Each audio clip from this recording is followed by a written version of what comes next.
ঠিক আছে, আমরা জানি যে হাইপোথাইরয়েডিজম আর হাইপোথাইরয়েডিজম দুটোতে কি কি সিমটম দেখা যায়। হাইপোথাইরয়েডিজম যেহেতু থাইরয়েড ক্যাটাবলিক একটা স্টেট, ক্যাটাবলিক একটা হরমোন, তার জন্য ওয়েট লস হবে, প্রচন্ড খিদে পাবে। ঠিক আছে, যেহেতু প্রচন্ড ক্যাটাবলিজম হচ্ছে সেজন্য হিট প্রোটেকশন বেশি হবে, হিট টলারেন্স হবে।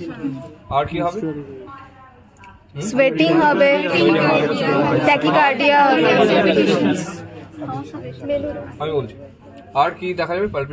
পালপিটেশন দেখা যাবে, আর ট্রেমর দেখা যাবে, ট্যাকিকার্ডিয়া দেখা যাবে। ঠিক আছে, আর হাইপোথাইরয়েডিজমে একদম উল্টো। এখন এখানে এক্সামিনেশন কি কি আছে? একটা হলো লাইস প্রসিডিওর। লাইস প্রসিডিওর আমরা কিভাবে করব? সব সময় আমি যেটা বলেছি যে থাইরয়েড এক্সামিনেশন হলে সামনের দিকে একদম সেই থাইরয়েডের লেভেলে থাইরয়েডের লেভেলে চোখ রেখে আমাকে এক্সামিনেশন করতে হবে। এই লাইটটা কে বন্ধ করলো? এখন যে ব্যাপার, এই সোয়েলিং যেটা আছে, এবং লাইস প্রসিডিওরের থ্রুতে আমরা কিভাবে করতে পারি, সামনের থেকে আমরা এক্সামিনেশন করব। ঠিক আছে, এইভাবে আমরা সোয়েলিংটা ধরবো। ঠিক আছে, সোয়েলিংটা ধরে তোমার ব্যথা লাগলে বলবে। হ্যাঁ, এই জায়গাটা আমি প্রথমে এইভাবে ধরবো। ঠিক আছে, এই দিকে আমরা প্রেস করব। প্রেস করলাম, প্রেস করে আমি অ্যান্টেরো ল্যাটারাল সারফেসটা আমরা ফিল করছি। আর এখানে স্টার্নোক্লিডোমাস্টয়েড, দেখ স্টার্নোক্লিডোমাস্টয়েডটা ঢুকছে এসে পস্টেরিয়র সারফেসটা আমরা ফিল করছি। পস্টেরিয়র সারফেসটা ঠিক আছে, ইনসেংগুইনেট করে মানে ভিতরে ঢুকিয়ে। একটু এদিকে যাও, দাদা দেখতে পাইনি।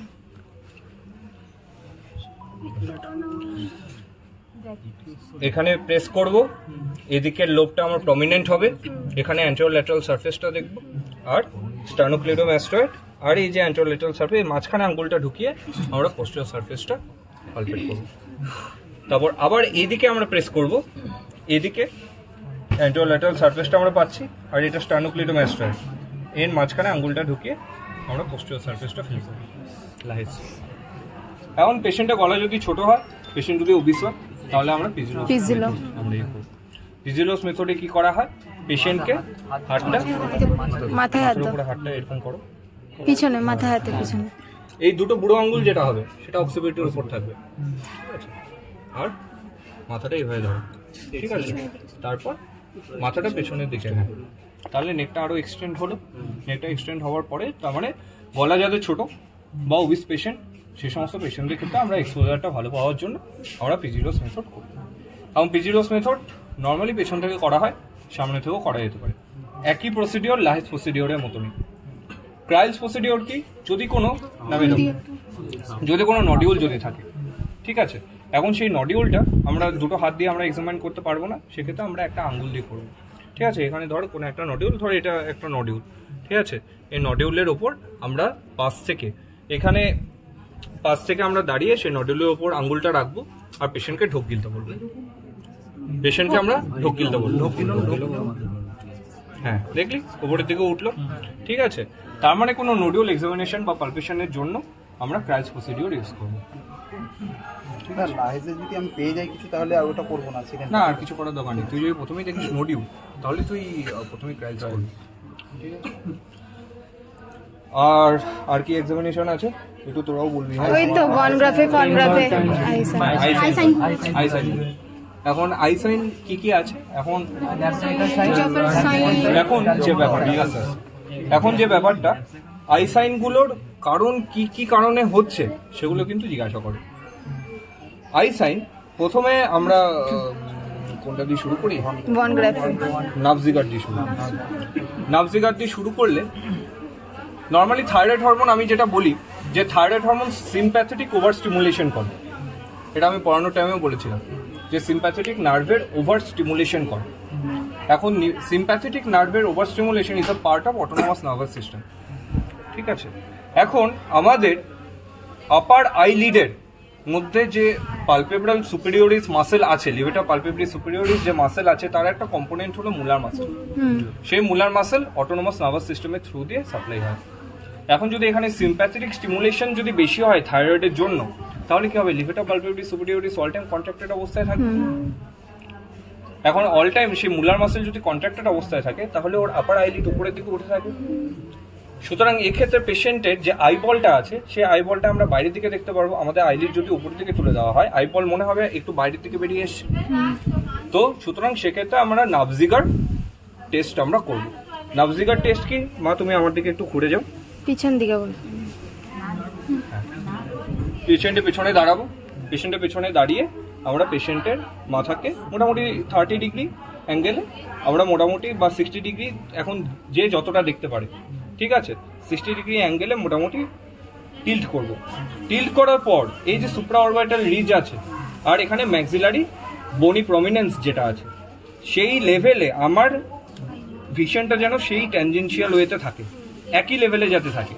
তখন আমি দেখব যে আমি আইবলের যে স্ক্লেরা পোর্শন বা হোয়াইটিশ পোর্শন সেটা আমরা দেখতে পাচ্ছি কিনা। আপার পোর্শনটা আপার পোর্শন, এখান থেকে লোয়ার পোর্শন আমার দেখার উপায় নেই, ঠিক আছে। তো আপার পোর্শনটা আমরা দেখতে পাচ্ছি, বোঝা গেল। যেহেতু আপার আইলিড কন্ট্রাক্টেড হয়ে আছে, সুতরাং আমি আইবল দেখতে পারবো। এটা হলো নাভজিগার সাইন। আর কি আছে? নাম আছে না না, নাভজিগার, নাভজিগার। এখানে এক্সোপথ্যালমাস বলেই সব বইতে চালায়, নাভজিগার নাম পেয়েছি, সেটাই তুই ধন্য, ঠিক আছে। নাভজিগার সাইন একটা হলো গিয়ে নাভজিগার হলো, তারপরে ভন গ্রাফি সাইন যেটা, ভন গ্রাফি সাইন যেটা, ওটাও একই কনসেপ্টের থ্রু দিয়ে আমরা এক্সপ্লেইন করতে পারি, কারণ ওই মুলার মাসল কন্ট্রাক্টেড হয়ে আছে।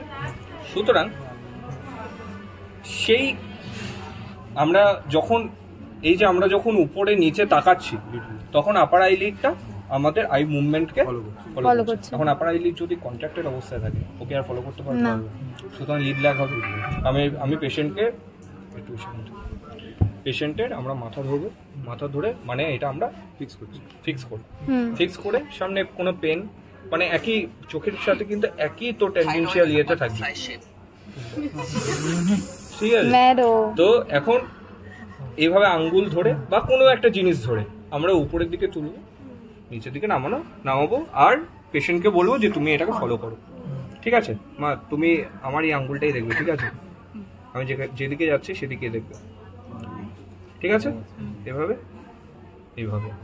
ঠিক আছে, এটা হাইপোথাইরয়েডিজমের কেস, ঠিক আছে, বোঝা গেল।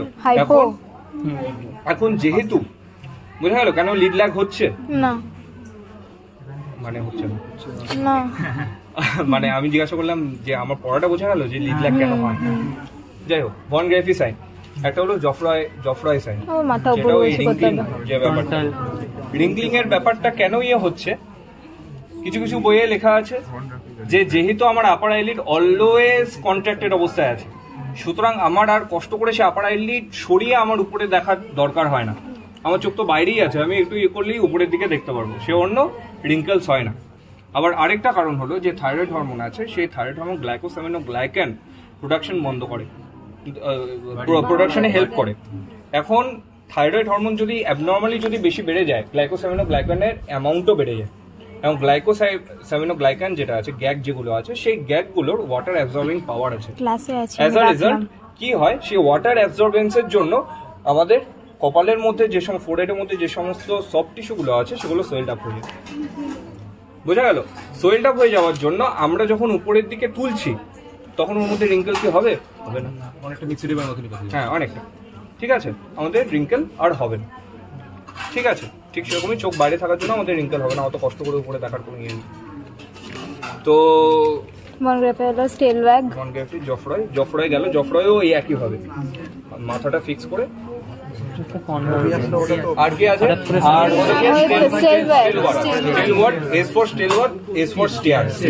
ঠিক আছে। এখন আমরা কি করবো, কিছু করতে হবে না, পেশেন্টকে সামনে বসিয়ে আমরা শুধু পেশেন্টের দিকে তাকিয়ে থাকবো, এটাও একই কনসেপ্ট। আপার আইলিড যদি কন্ট্রাক্টেড অবস্থায় থাকে অলওয়েজ, ওর ব্লিডিং হবে না, স্বাভাবিক, ঠিক আছে। আর এটা হলো মোবিয়াস সাইন। মোবিয়াস সাইন যেটা, মোবিয়াস সাইন হলো অ্যাকোমোডেশন রিফ্লেক্সের অ্যাবসেন্স। অ্যাকোমোডেশন রিফ্লেক্সে কি কি দেখা যায়,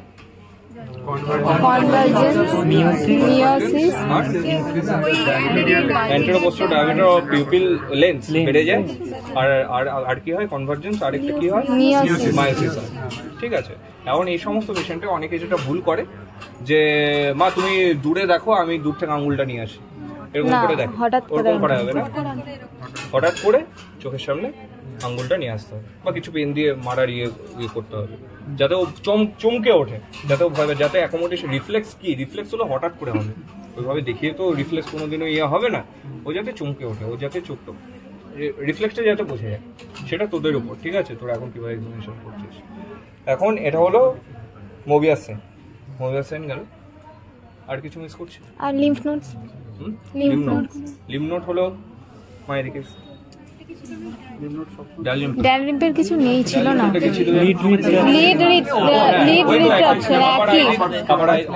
আপার আইলিড কন্ট্রাক্টেড হয়ে আছে। নর্মালি যেটা হয় যে আপার স্ক্লেরা আমরা দেখতে পারি না, আপার আইলিড আর তোর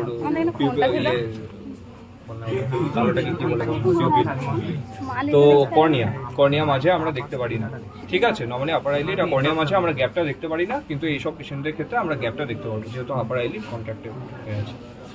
এখন লিম্ফ নোড যেটা, আমি লিম্ফ নোডের ক্লাসিফিকেশন যেটা সেটা তোরা বই থেকে পড়ে নিবি, ঠিক আছে? 1A 1B কি আছে, 2 3 4 5 6 5 6, ঠিক আছে? এই সমস্ত আমি জাস্ট এক্সামিনেশন পোর্শনটা আমি দেখিয়ে দিচ্ছি। সব সময় মনে রাখবি যেদিকে তোরা এক্সামিনেশন করছিস, ঠিক আছে, সেদিকে মাসেলটা রিল্যাক্স করতে হবে, মানে মাথাটা সেদিকে নামিয়ে নিতে হবে, বোঝা গেল? মানে আমি যদি এইদিকে তুই যদি এক্সামিনেশন চিনটা অপোজিটে যাচ্ছে, মাথাটা নামিয়ে নিবি, তখন চিন কোন দিকে যাবে সেটা ওর ব্যাপার, আচ্ছা ঠিক আছে? তো এইভাবে মাথাটা নামিয়ে নিয়ে মাসেলটা রিল্যাক্স করতে হবে, তারপর আমাকে লিম্ফ নোডটা দেখতে হবে। ঠিক আছে, দেখ তোকে প্রথমে হাতটা এরকম রাখতে হবে অক্সিপিউটের উপর, তারপর ওর মাথাটা ভাঁজ করাতে হবে, ঠিক আছে? তারপর তুই এদিকে দেখছিস মানে তোকে এই জায়গাটা প্রেস করে দেখতে হবে, এদিকে প্রেস করলে কিন্তু হবে না, কারণ এদিকে পুরো কন্ট্রাক্ট হয়ে আছে, ঠিক আছে? এদিকে তুই লিম্ফ নোড বুঝতে পারবি, লিম্ফ নোড ভেতরের দিকে ঢুকে আছে, তো এইদিকে রিল্যাক্স করবি প্রথমে, তারপর পেশেন্টের মাথাকে তুমি এইদিকে তাকাও, নিচের দিকে, এদিকে রিল্যাক্স করে ওই দিকটা দেখবো, হ্যাঁ হালকা সেদিকে রিল্যাক্স করতে হবে, এটাই হলো মোটা কথা। সে সুপ্রাক্লাভিকুলার হোক দাদা, হ্যাঁ রিল্যাক্স করবে, ঠিক আছে? সেদিকে মাথাটা নামিয়ে দাদা এই দিকটা অ্যান্টেরিয়র, এই দিকটা পস্টেরিয়র, মানে পস্টেরিয়র গুলো এরকম করে দেখবো, এগুলো দেখবো। কোনটা সামনে থেকে দেখতে হয় যেগুলো?